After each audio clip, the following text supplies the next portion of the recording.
On two borrowed motorcycles, with a couple of locals riding their own, 4 of us set out in the morning on a grand adventure to ride from Medellin, Colombia, to the 500-year-old colonial village of Santa Fe in the hot valley to the north, follow the Cerro River south to Bolo Bolo for a late lunch, and then to swing back around to Medellin before dark.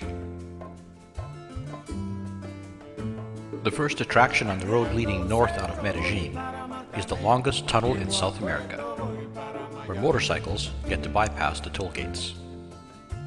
The tunnel went on seemingly forever, 4.6 kilometers long and straight as an arrow.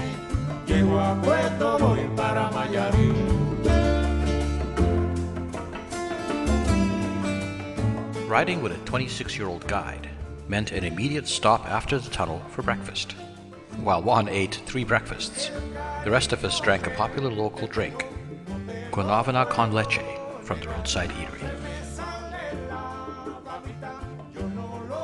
Descending towards the valley on winding mountain roads took us across rivers, through small villages,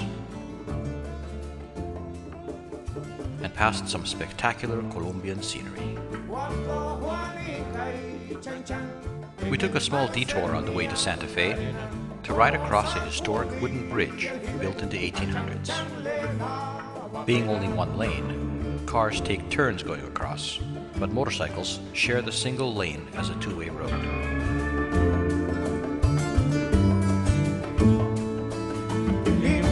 On the other side, we took a short break to ease our sore derrieres and take in some of the scenery.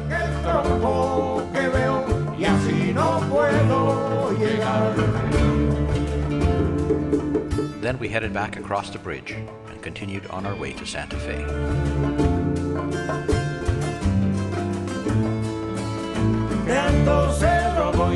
It was hot, very hot in the valley.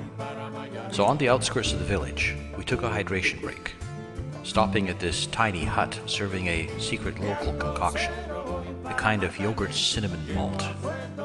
We learned that the yogurt drink wasn't really meant to quench thirst.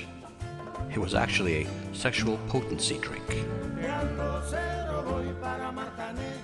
The final 100 yards of cobblestone streets took us to the historic Santa Fe town square, with its colorful local people, colonial architecture, fruit vendors, and charming sidewalk restaurantes, where we enjoyed a couple of thirst-quenching tamarindo con agua. We watched the old bus slowly fill up with local farmers before getting back on the bikes for the long stretch to Bolo Bolo. Following the river south took us through more spectacular scenery on quiet roads, where we passed by roadside huts, horses, small communities, and all manner of local people.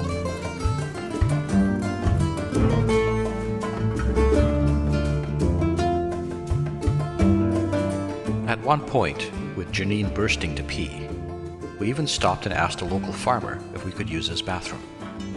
Colombian people are very welcoming. By the time we arrived in Bolo Bolo in the late afternoon, we were tired and hungry. We decided to eat at a famous local eatery called Pollo Mario, Mario's chicken, where we had a very local dish, a típico, with rice, beans, fried plantain, and very delicioso chicken. From Bolo Bolo back to Medellin was steep, winding mountain roads climbing back out of the valley. More spectacular scenery, including this freaky 4,000-foot pyramid-like mountain.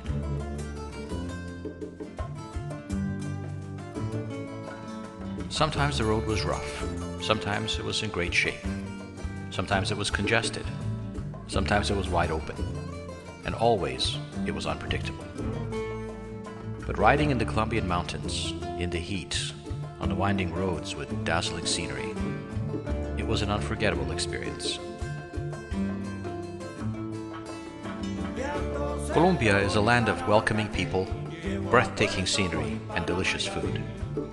We were blessed to be there, doubly so to see it the way we did. De Alto Cedro voy para Matané, llego a Cueto, voy para Mayarí.